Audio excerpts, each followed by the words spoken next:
ఆంగ్లేయుడిగా జన్మించి east India company అధికారిగా తెలుగు ప్రాంతాల్లో ఉద్యోగం చేసి తెలుగు ప్రజలను, తెలుగు సాహిత్యాన్ని ప్రగాఢంగా ప్రేమించి తెలుగువారికి చిరస్మరణీయుడైన మహనీయుడు చార్లెస్ ఫిలిప్ బ్రౌన్.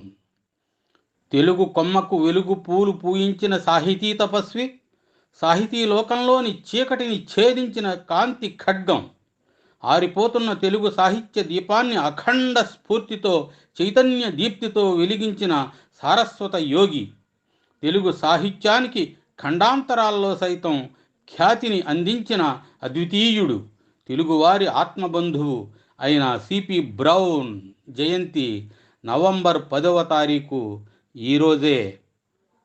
ఆంధ్రదేశాన్ని సస్యశ్యామలం చేసిన ఘనత సరార్థర్ కాటన్కు లభిస్తే, ఆంధ్ర భాషను అపురూప రీతిలో ఉద్ధరించిన ఘనత సిపి బ్రౌన్కు దక్కుతుంది. అందుకే వీరిద్దరూ మనకు ప్రాతఃస్మరణీయులు. 1798 సంవత్సరం నవంబర్ 10వ తేదీన డేవిడ్ బ్రౌన్, కౌల్ పుణ్య దంపతులకు రెండవ కుమారుడుగా సిపి బ్రౌన్ కలకత్తాలో జన్మించాడు. ఈయన తండ్రి ప్రభుత్వం తరఫున క్రైస్తవ మత ప్రచారకుడుగా అవిశ్రాంతంగా పనిచేసి ఆరోగ్యం క్షీణించడం వల్ల 1812లో మరణించాడు. దాంతో సిపి బ్రౌన్ తల్లి సోదరులతో కలిసి లండన్ వెళ్ళిపోయాడు. 1817లో సిపి బ్రౌన్కు కంపాషనేట్ గ్రౌండ్పై రైటర్ ఉద్యోగం ఇచ్చింది ఈస్ట్ ఇండియా కంపెనీ. 1817 ఆగస్టు 4న రైటర్ ర్యాంకుతో బ్రౌన్ మద్రాసులో అడుగుపెట్టాడు. అక్కడ వెలగపూడి కోదండ రామ పంతులు వద్ద తెలుగు అక్షరాభ్యాసం చేశాడు.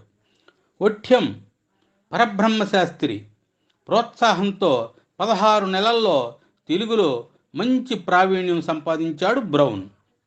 3 ఏళ్లు మద్రాసులో శిక్షణ ముగించి 1820 ఆగస్టులో కడపలో కలెక్టర్కు సహాయకుడిగా చేరాడు.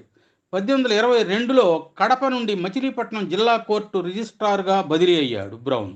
అక్కడే కొంతకాలం జిల్లా జడ్జిగా కూడా పనిచేశాడు. బ్రౌన్కు బందర్ అంటే చాలా ఇష్టం. అందుకే తన ఆత్మకథలో ఇలా వ్రాసుకున్నాడు: తెలుగుదేశానికి రాజధాని అయిన బందరులో నేను 3 సంవత్సరములు న్యాయాధిపతిగా వ్యవహరించాను. అక్కడే నేను సంస్కృతాంధ్ర గ్రంథముల వ్రాతప్రతులు చాలా సంపాదించాను. ఆ వ్రాతప్రతుల సంపాదన నాకొక పిచ్చిగా పరిణమించిందంటే అతిశయోక్తి కాదు. అక్కడ నేను ఒక దమ్మిడి నిలవ చేయలేదు. నా వద్ద ఎప్పుడూ 20 మంది బ్రాహ్మణులు, శూద్రులు వీటిని గురించి పనిచేసేవారు. వారికందరికీ జీతములు ఏర్పాటు చేశాను. ప్రాచీన కావ్యాలు కాగితాల మీద వ్రాయడము, సప్రమాణీకములైన పాఠములతో వారిని సంస్కరించడము, పదానుక్రమణికలు తయారు చేయడము, వ్యాఖ్యానాలు వ్రాయడము వారి పని అని బ్రౌన్ తన ఆత్మకథలో పేర్కొన్నాడు. కులము గలుగువారు, గోత్రంబు గలవారు, విద్య చేత విర్రవీగువారు, పసిడి గల్గువాని బానిస కొడుకులు, విశ్వదాభిరామ వినురవేమా.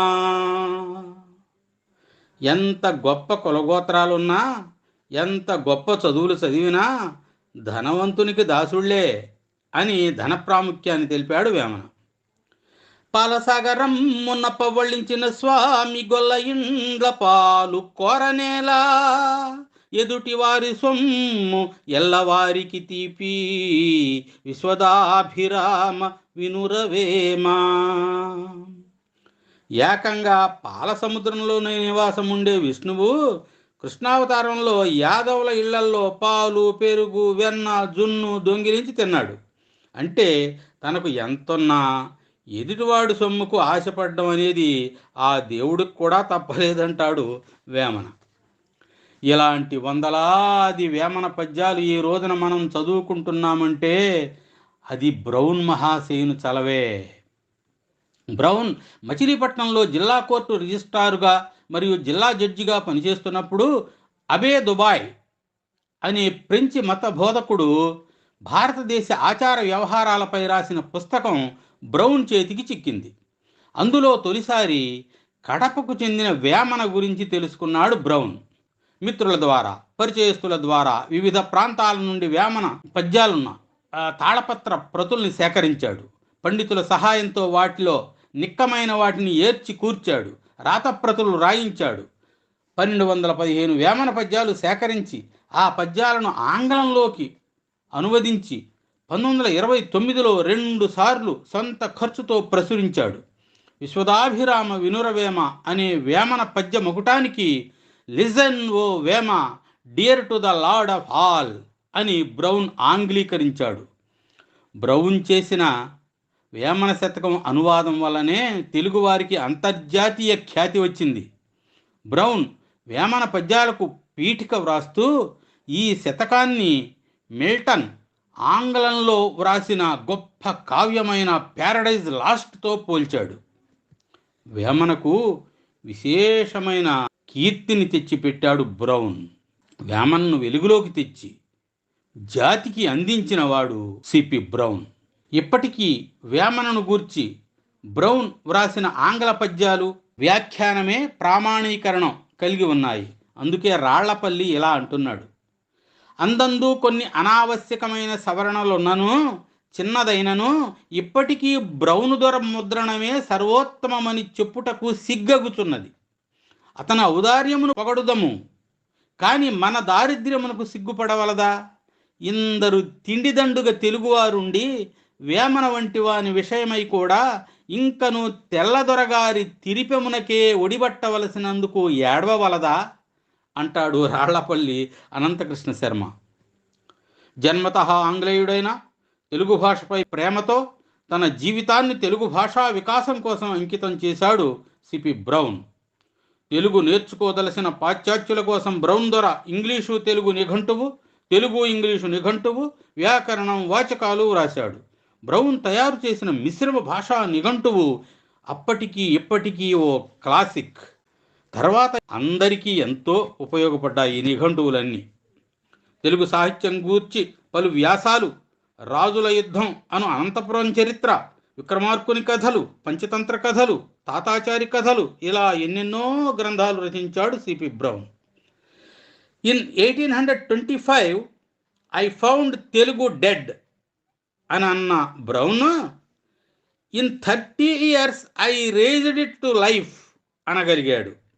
అంటే 1825 నాటికి తెలుగు సాహిత్యం మరణశయ్యపై ఉంది. అయితే 30 ఏళ్లలో దానిని తిరిగి బ్రతికించగలిగాను అని బ్రౌన్ మహాశయుని మాటలకు అర్థం. దీని వెనుక బ్రౌన్ కృషి ఎంతో ఊహించవచ్చు. బ్రౌన్ తెలుగు సాహిత్య అధ్యయనానికి, సముద్ధరణకు చేసిన కృషిని పరిశీలిద్దాం. అటకల మీద అపరిష్కృతంగా మగ్గిపోతున్న వేలాది తాళపత్ర గ్రంథాల్ని, రాతప్రతుల్ని సేకరించి వాటికి నకళ్ళు రాయించి, పండితులను, రాయసగాండ్రను వినియోగించి, వ్యాఖ్యానాలు రాయించి, శిథిలమైన భాగాలు పూరించి వాటికి ముద్రణ భాగ్యం కలిగించాడు బ్రౌన్ దొర. భోజరాజును, శ్రీకృష్ణదేవరాయలను ఆశ్రయించిన కవి పండితుల్లాగే ఈయన ఆశ్రయంలో అనేక మంది పండితులు, కవులు, విమర్శకులు, వ్యాఖ్యాతలు, సేకరణకర్తలు ఉండేవారు. వారిలో జూలూరు అప్పయ్య శాస్త్రి, పరవస్తు చిన్నయ్య సూరి, పైడిపాటి వెంకట నరసయ్య, ములుపాక బుచ్చన్న శాస్త్రి, గరిమెళ్ల వెంకయ్య, వఠ్యం పరబ్రహ్మశాస్త్రి, సముద్రాల నరసింహాచార్యులు, తిరుపతి తాతాచార్యులు, రావిపాటి గురుమూర్తి శాస్త్రి, ఇలా లెక్కకు మిక్కిలి సంఖ్యలో ఆయన వద్ద పనిచేశారు. వీరిలో రావిపాటి గురుమూర్తి శాస్త్రి బ్రౌన్కి గురుతుల్యుడు. 1826లో జిల్లా కోర్టు రిజిస్ట్రార్గా పనిచేయడానికి రెండోసారి కడపలో నియమింపబడ్డాడు బ్రౌన్. అప్పుడే 1000 వరహాలతో ఒక తోట బంగళా కొని దానికి బ్రౌన్ కాలేజా అని పేరు పెట్టాడు. అక్కడ పైన పేర్కొన్న పండితులు, విమర్శకులతో అవిశ్రాంత సాహిత్య యజ్ఞం జరిపిన సోమయాజి బ్రౌన్ మహాశయుడు. ఈ బ్రౌన్ కాలేజా అజమాయిషీని బ్రౌన్కు అత్యంత సన్నిహితుడైన కడప జిల్లా నివాసి అయోధ్యాపురం కృష్ణారెడ్డి చూసేవాడు. ఆంధ్ర మహాభారతం శుద్ధ ప్రతిని వ్రాయించడానికి 5 నెలల జీతం వెచ్చించాడు బ్రౌన్. అప్పట్లో ఆయన జీతం నెలకు 500 రూపాయలు. ఇప్పుడైతే ఎన్ని లక్షలో! ఆయన డబ్బును లెక్క చేసేవాడు కాదు. నూర్లార్లు లెక్కసేయక పేర్లందిన విభుద జనుల విలిపించుచు వేమార్లర్ధమిచ్చు వితరణి చార్లెసు Philip brown Saheb Karunan. Brown కృషి ఫలితంగా బ్రౌన్ కాలేజా సభ్యుల సహకారంతో వసు చరిత్ర, మను చరిత్ర, భాగవతం, నల చరిత్ర, విజయ విలాసం, సారంగధర చరిత్ర, కవికర్ణ రసాయనం, రంగనాథ రామాయణం, తారాశశాంకం, రాధికా సాంత్వనం, దశావతార చరిత్ర ఇలా అనేక గ్రంథాలు సేకరించి శుద్ధ ప్రతులను తయారు చేయించాడు. చిన్నయ్య సూరిచే పంచతంత్రమునకు టీక వ్రాయించాడు. 1944లో వసు చరిత్ర, 1951లో మను చరిత్ర ముద్రింపించాడు. బ్రౌన్ కృషి ఫలితంగానే తెలుగు సాహిత్య లిపికి ముద్రణ భాగ్యం కలిగింది. ప్రాచీన గ్రంథం ఏది లభించినా సేకరించేవాడు. గుంటూరు జిల్లా మొగుళ్ళూరుకు చెందిన కందూరి చిదంబరం అని ఆయన ఒక ఎడ్ల బండి బరువుగల పుస్తకాలను బ్రౌన్కు పంపించాడు. ఈ విధంగా తెలుగు సాహిత్య సేవలో వివాహమన్న మాటే మరిచిపోయి జీవితాంతం అవివాహితుడిగానే ఉండిపోయాడు బ్రౌన్.